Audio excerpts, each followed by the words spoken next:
Une semaine après avoir reçu le volet éducation du 4e rapport de la Banque mondiale sur l'économie ivoirienne, la ministre de l'Éducation nationale, de l'enseignement technique et de la formation professionnelle décide de le présenter aux partenaires de l'éducation nationale, notamment les collectivités locales, les acteurs de la société civile, les rois et chefs traditionnels.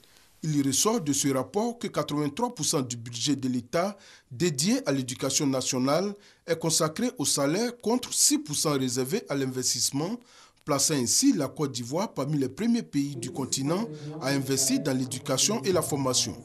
Pourtant, le rapport relève un déséquilibre entre le niveau d'investissement et les résultats atteints dans la perspective d'une école performante. Ce rapport interroge notre système éducatif sous les angles les plus pertinents. Il s'articule autour de la question de fond. Comment l'école ivoirienne relèvera-t-elle le défi des compétences et de l'émergence? Dans ce rapport présenté par Francis Ndem, expert de la Banque mondiale, il est à noter que l'économie ivoirienne se porte bien. En témoignent les moyens mis à disposition par le gouvernement pour améliorer le système éducatif. L'expert de la Banque mondiale appelle donc à un nouveau pacte social pour assurer l'avenir des enfants de Côte d'Ivoire. Une proposition qu'approuvent tous les participants. Le peu de ressources que nous avions, au lieu d'aller acheter des maisons en Europe, excusez-moi, je ne fais pas de la démagogie, mais que nous allons au village pour aller construire, que nous construisions des logements pour loger les instituteurs, pour les collèges, les écoles primaires, ça on peut le faire. Les enseignants les mieux payés, mais des élèves mal formés. Ce n'est pas honorable pour la famille, c'est l'avenir de nos enfants. Et si nous voulons que cet avenir soit meilleur, nous nous engageons auprès du ministère en charge de l'éducation. Si aujourd'hui l'enfant préfère aller faire Saint-Valentin, ça ne va plus. L'enfant préfère se transformer en syndicat, donner des décisions à son maître, alors qu'avant c'était une association pour aider ça ne va plus. Le rapport de la Banque mondiale, selon l'expert Francis Ndem, fait plutôt des suggestions que des recommandations. Il s'agit de maîtriser les dépenses de l'État pour les salaires, les subventions aux écoles privées et les frais liés à l'administration et à l'équipement. Le ministère de l'Éducation nationale entend d'ailleurs organiser un séminaire national sur la question afin d'explorer bien des pistes pour l'amélioration de la qualité interne et externe du système éducatif ivoirien. Des enseignants bastonnés par des élèves, des enseignants bastonnés devant leurs élèves par d'autres enseignants, des établissements vidés de leur population à travers des coups de sifflet. L'école va mal à Boaké. Un tableau triste et déshonorant qui ne peut laisser indifférent le ministère de l'Éducation nationale, de l'enseignement technique et de la formation professionnelle. Une mission séjourne à Boaké avec pour objectif de sortir de l'impasse. À cet effet, la communauté éducative a été rencontrée. Notre venue s'explique tout simplement par la crise qui existe au niveau de Boaké. Un tableau qui est triste, un tableau qui est alarmant, mais un tableau vis-à-vis duquel, si nous ne faisons pas attention, Boaké risque de ne plus avoir d'avenir. Parce que l'avenir, ce sont nos enfants. L'avenir, c'est l'école. Le développement, c'est l'école.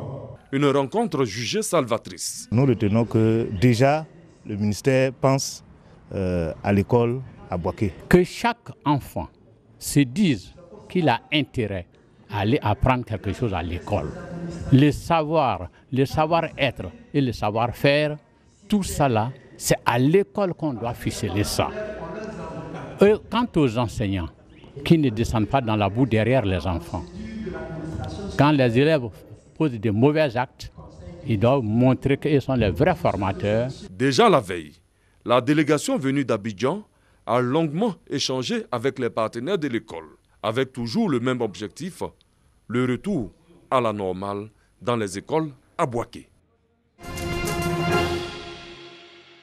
Difficulté d'accès à l'eau potable, absence d'infrastructures routières, avec pour conséquence le difficile écoulement des produits agricoles, telles sont les réalités des populations de Tiébissou, dans la région du Bélier, au centre de la Côte d'Ivoire.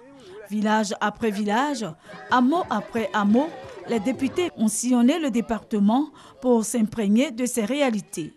Pour sortir Tchébissou de son sous-développement, les deux députés ont appelé à l'union de tous les fils et filles de la région. Pour prendre contact avec la population, aussi bien dans les villages que dans la ville, pour m'imprégner des réalités du département, pour m'imprégner des préoccupations des populations, pour voir leur cadre de vie, leurs besoins, parce que je suis le porte-parole, que je serai amené à faire en sorte que ces besoins soient satisfaits par les structures compétentes. Ils ont par la suite prodigué des conseils utiles aux jeunes chauffeurs de taxi-moto, un phénomène qui fait assez de dégâts dans le département. Ce sont au total 110 villages et hameaux qui ont été visités par ces élus. Ce samedi, 20 films en compétition pour les Talons d'Or du Yenenga. La Côte d'Ivoire est en compétition pour ce prestigieux trophée avec 2 films l'interprètent L'innocent malgré tout. Elle est également présente à ce grand rendez-vous du 7e art africain avec 2 courts-métrages ou fictions, Le Chemin et Normalium, 2 films documentaires, Kola, une noix est égale à 1000 vertus et L'appel des tambours, 4 séries, Aphasie, 2 couples, un foyer, L'agnon et sœurs ennemies, 3 films en compétition des écoles de cinéma, Le cacao au féminin, Le déclin de Laokwanda et Sira. Au total, le pays est présent à Ouagadougou avec 13 films. Pour ce grand rendez-vous du cinéma africain, 1000 films ont été présentés à la sélection cette année, soit une hausse de 30% par rapport à 2016.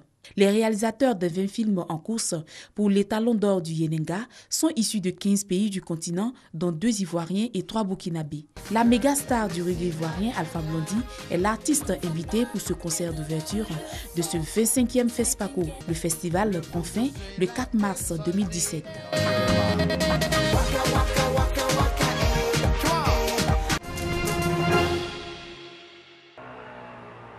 Pour cette 54e édition du Salon international de l'agriculture de Paris, qui se tient au Parc des Expos, porte de Versailles, 4 secteurs du monde agropastoral sont à l'honneur. Il s'agit de l'élevage et ses filières, les produits gastronomiques, les cultures et filières végétales et enfin les métiers et services de l'agriculture. Le thème de cette année s'articule autour de la passion et des ambitions pour un monde agricole. Leader du secteur agricole ouest-africain et première productrice du café et du cacao dans le monde, la Côte d'Ivoire a les moyens de cette ambition. Représentée par une forte délégation conduite par le ministère de l'Agriculture et du Développement rural, la Côte d'Ivoire entend vendre sa destination à travers l'exposition de ses produits agricoles, la dégustation des mets et surtout à travers une forte communication sur le Salon de l'agriculture des ressources animales d'Abidjan, Sarah, qui se tiendra en novembre prochain.